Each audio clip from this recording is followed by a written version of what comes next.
I want to give a special welcome to Attorney General Dave Sunday, my district attorney colleagues who are behind me, Heath Brocious from Snyder County, Angela Mattis from Montour County, Dan Lynn from Columbia County, as well as Mary Lynn Cadman from CMSU. For those of you who are unaware, LETI is an acronym. It stands for Law Enforcement Treatment Initiative, and it's a collaborative effort between the Pennsylvania Office of Attorney General, local law enforcement, and in this case, CMSU Behavioral Health and Developmental Services. The purpose of the Behavioral Health LETI program is to promote diversion and deflection strategies for those experiencing behavioral health symptoms as an alternative to arrest and incarceration by focusing on connecting individuals with appropriate support services through CMSU. Now, why do we need the LETI program in central Pennsylvania? Well, as most of you in this room know, police contact with individuals who are suffering from mental health, behavioral health, intellectual disabilities, etc., has been on the rise, particularly post-COVID. And we're all becoming too aware that simply warehousing those individuals in prisons really doesn't serve the greater purpose of reducing recidivism and the positive benefits that go along with that. I want to be clear that the LETI program, as it relates to behavioral health, offers a stick and carrot approach. Make no mistake, this is not a free pass for criminal activity. Rather, this policy allows individuals to voluntarily enter into treatment, actively engage in that treatment, and if the treatment team is satisfied regarding progress or completion, charges might never be filed, or if they have been filed, those charges may be dismissed. In that way, this program is similar to the substance abuse LETI programs that have been inactive throughout many counties throughout the Commonwealth of Pennsylvania. So we'll see how it goes. Because this is a pilot program, we know that there will be a learning curve. I have no doubt that there'll be both success stories and failures, but I'm excited to see the positive impact that I believe this program will have. And with that, I'll turn it over to my colleague, District Attorney of Montour County, Angela Mattis. Thanks, Brian. Good morning. It is very exciting to be here on this beautiful fall day. As the smallest county in the Commonwealth, Montour County undoubtedly plays an outsized role in the treatment of mental health. Within our borders, we have a large hospital, a new 96-bed behavioral health center, and a long-term state psychiatric facility serving a catchment area of 17 counties. So it feels quite fitting to be part of this inaugural group to kick off the Behavioral Health LETI program in partnership with the Office of Attorney General. By its very nature, much of law enforcement is reactionary. Something happens, and then police respond. The LETI program is an opportunity for law enforcement to proactively assist those in need of mental or behavioral health services before they've reached a crisis point. It's a much-needed tool that allows law enforcement to connect those in need of treatment to local providers outside of the traditional cycle of arrest, incarceration, rinse and repeat. Those of us who work in criminal justice know that individuals with intellectual disabilities, autism, behavioral and mental health challenges often see their conditions deteriorate while incarcerated. Alternatives to incarceration can enhance public safety and improve police-community relations. I look forward to collaborating with CMSU in this important initiative. Finally, I'd like to extend a big thank you to our next speaker, Attorney General Dave Sunday, for his support and for his administration's commitment to hope, to compassion, and to opportunities for redemption. Thank you so much. It's an absolute honor to be here with everyone. And I just want to say, you mentioned the smallest county in Pennsylvania. That's great. From my experience, a lot of times mighty, amazing things come from the smallest places. And when you are a DA in a small county, you have to be able to literally do every single thing that comes across your desk. You can't call, we were just talking about this before I walked in, you can't pick up the phone and call in, a unit with like 8 attorneys to come in and help with one thing. You have to be able to do it. And I just want to say that from that, oftentimes we have some amazing initiatives and outcomes because you actually have to deal with this stuff face to face every single day. So I can't think of a more appropriate way to kick this off. It's an absolute honor to be here with everyone.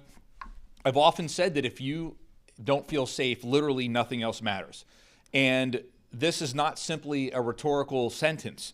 It's a challenge to all of us, and especially those of us that are prosecutors, to figure out ways to make our communities feel safer, to work with police to do so. And oftentimes that requires thinking outside of the box, being thoughtful, looking at the data, and incorporating evidence. So for example, there are many, many approaches to community safety. Holding wrongdoers accountable is an absolute crucial part of public safety. And everyone, all my district attorney friends that are here today and all the law enforcement that are here as well, know how critical it is to hold people accountable that commit crimes. That being said, in addition to that, we have to figure out and look at root causes. We have to try to reduce the negative impact of a lot of the root cause issues on public safety. And the DAs here today know that as well. And with that being said, it's one of the driving philosophies behind the LETI initiative. For years, LETI has allowed law enforcement to lead the way in helping to appropriately treat those with substance use disorder who have committed crimes.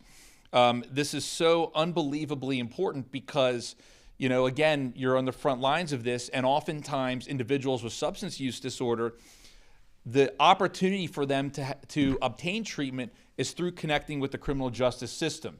And so I think we have a duty to do what we can to help those individuals get into treatment. That's what LETI does. So in addition to that, LETI has recognized that counties apply this in a manner that they think is best and is true to the reality that treatment makes our community safer and decreases recidivism.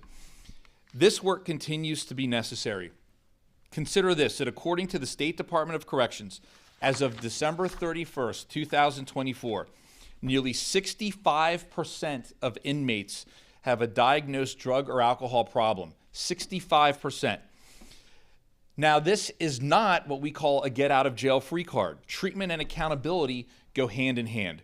And LETI has allowed law enforcement to ensure appropriate and necessary accountability.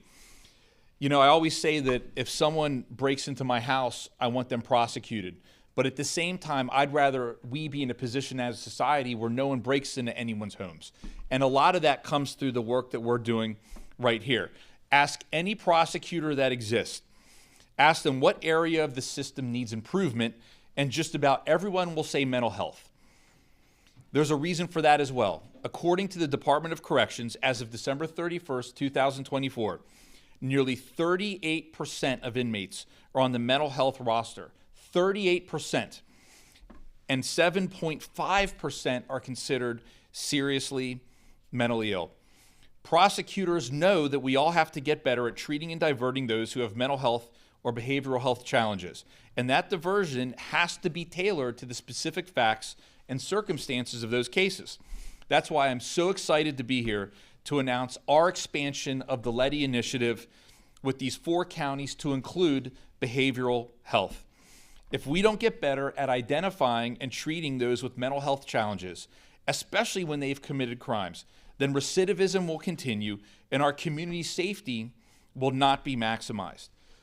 Long before I was an attorney general, like 10 months ago, I was a district attorney. And throughout my career as a prosecutor, it started out like my colleagues in many instances where I spent the majority of my career in a courtroom trying case after case after case. And it really got to a point where we had to ask ourselves, what can we do to decrease crimes from happening before they even happen, right? Because isn't that really the goal? What can we do to keep families together, to keep people employed? And so we started diving into the world of substance abuse treatment. We then pivoted into the world of mental health because we knew we had to do everything we could to help people get treatment.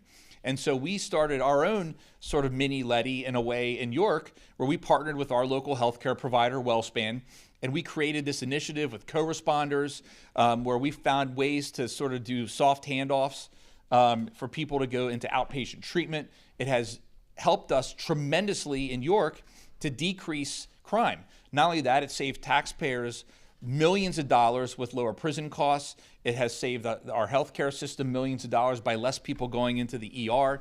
It's helped keep families together.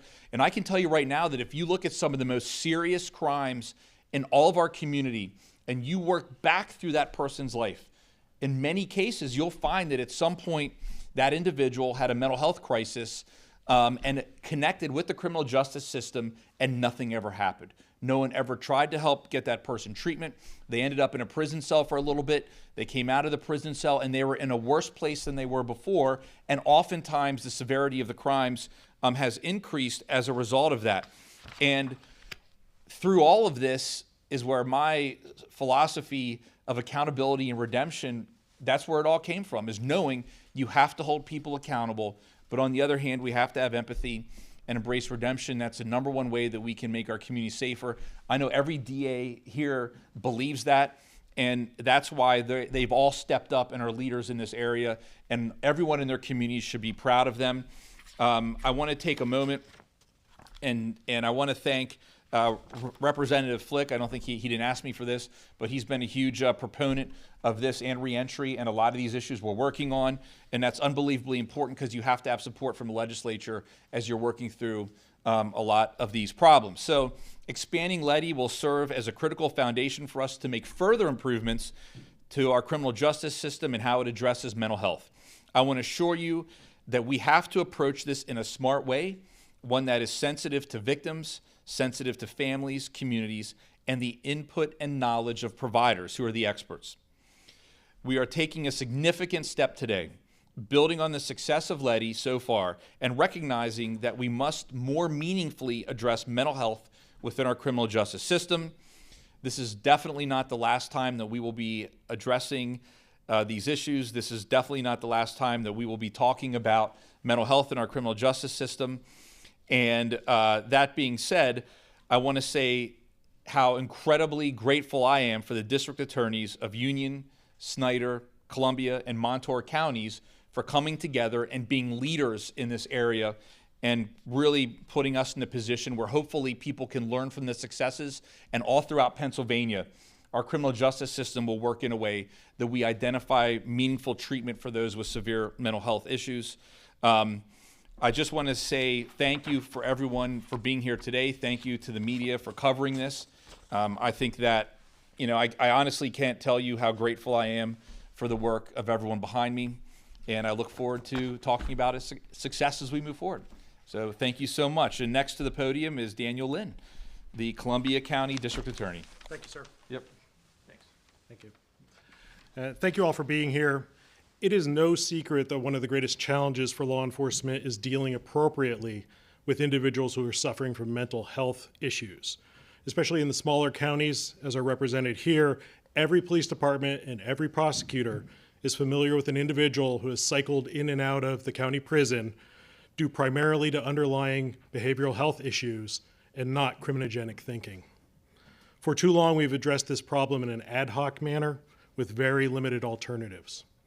There's a quote I like from James Clear in his book Atomic Habits. "You do not rise to the level of your goals, you fall to the level of your systems." And behavioral health LETI is going to be a valuable expansion of services that will provide much needed assistance to the citizens of our county. I'm proud to work with our partners at CMSU Behavioral Health and also the Office of Pennsylvania Attorney General, of course. And now I'd like to introduce from CMSU Administrator Mary Lynn Cadman. Good morning. I'm joined at the podium this morning by Behavioral Health Deputy Administrator Wes Thomas and Scott Weary, Base Service Unit Director. It's our pleasure to be here. It's an honor to be part of this initiative. The mission of CMSU is to build community supports so that individuals can get the treatment and support that they need.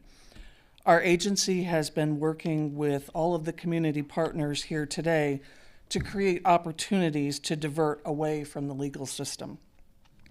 Behavioral Health LETI is another opportunity for us to do that very mission. We are already providing SUD LETI, so this is a natural addition to what we are already doing. It's our intent to assist local police departments with alternatives to incarceration and assist the district attorney's offices in the 4 counties in monitoring those jail diversion strategies. I would like to take a minute to acknowledge Lauren Diller for her work and the Attorney General's office for coordinating this 4-county effort. Thank you.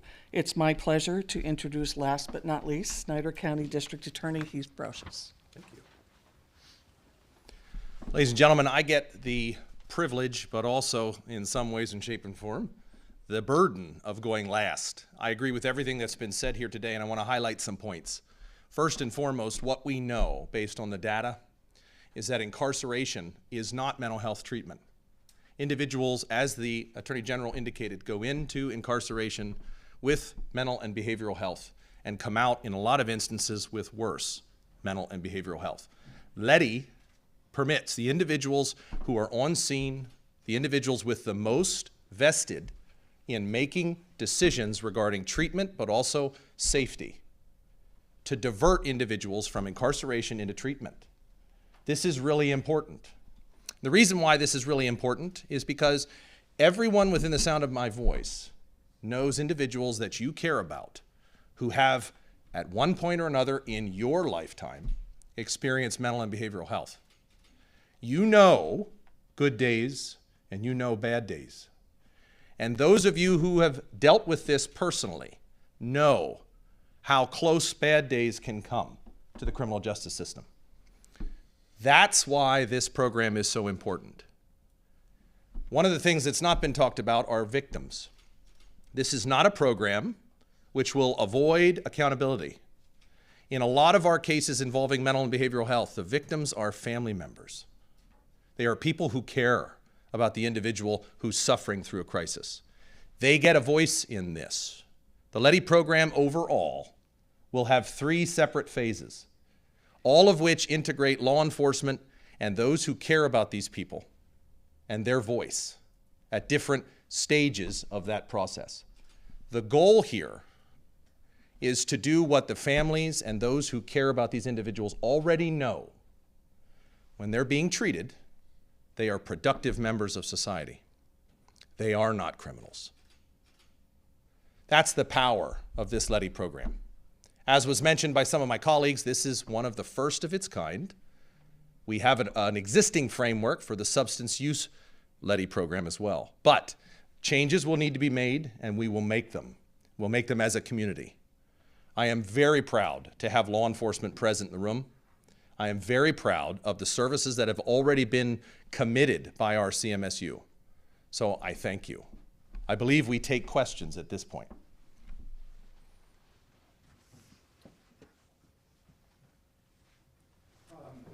So, can you walk us through how counties can opt into this program? Say there's more counties across the state that hear about this and want to get involved. So that's probably one of the easiest questions I'll get all day today. Anyone that's interested can reach out to the Attorney General's office, courtesy of Lauren Diller. And so she has worked with counties all throughout Pennsylvania to help identify where to start. I think it's critical, and you heard this from a bunch of the DAs this morning, but this is tailored to the specific area where it's being done. So, for example, this isn't a situation where, the Attorney General says this is what you must do. It's we ask what must be done and how can we help you get there. And so anyone that has any interest in this at all, please reach out to the Attorney General's office, specifically Lauren Diller, who does an amazing job all throughout Pennsylvania. So thank you. Sorry, I have another one. Does this start immediately this morning, or is it going to be a couple of weeks from now until everything gets up started with the expansion?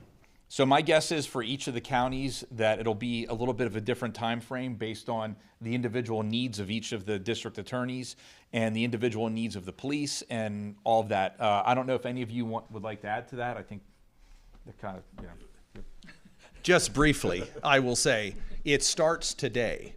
One of the things that is most important about this is the communications that we've had with law enforcement and our mental health providers, behavioral health providers as well, has always been diverting these individuals to treatment. What we've never had before is a framework whereby everyone understands their steps, if that makes any sense. So this begins today. Are there law enforcement officers who are going to struggle with the implementation? Of course. Are there cases that are not going to be appropriate for LETI? Of course. All of those things are natural byproducts of launching a program like this. So to answer your question, it starts today. Will it be full implementation? Will we have data within a week? Of course not. But that's a process, if that makes sense. Walk us through the process of from arrest to treatment, how that works. Is that? I mean, so the LETI program has different phases associated with it. An individual can make a referral to CMSU through their TAP line. Law enforcement can make a referral, and this is all prior to charges being filed. Referrals can be made post-charge. Referrals can be made all the way up to and including when the case arrives at common pleas court. So there are different tracks, we call them, of the LETI program, and the policies all speak to how those particular tracks are implemented. So it can be done in one of many ways for the folks to get the treatment that they need.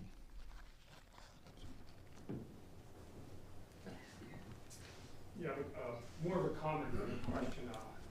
And thank you, Attorney General, for coming up in the shout out. I'm Representative Flick, relatively new, 2.5 years, but the 38 years prior to that, I wrote behavioral health software and recidivism software. So I just want to say to Mary Lynn, congratulations on your retirement. Thank you. You were number, I believe, 58, 59, 60, and 61 of counties that used my software, and the last ones to purchase it. So thanks for putting shoes on my kids, and have a very happy retirement. Congratulations. Thank you. All right. Thank you, everyone. Oh, sorry, go ahead. All right, just one more. Why these 4 counties? What makes us special that we chose these 4? Why not these counties? Why not? Yeah. I mean, I would just say, why not these counties? It has to start somewhere. Yeah. And I would just say, I mean, again, you know, the reality is a lot of times it's squeaky wheel gets the grease, and it's what county and what leaders decide they want to take that step and just, you know, make things happen that weren't happening before, or make what was happening even better. And so why these 4? Because they stepped up. Yep. All right. Thank you, everyone, for covering this. I can't tell you how grateful I am. Thank you, everyone, for your leadership. And have a wonderful day. All right. Good job. Thank you. Thanks. Great job.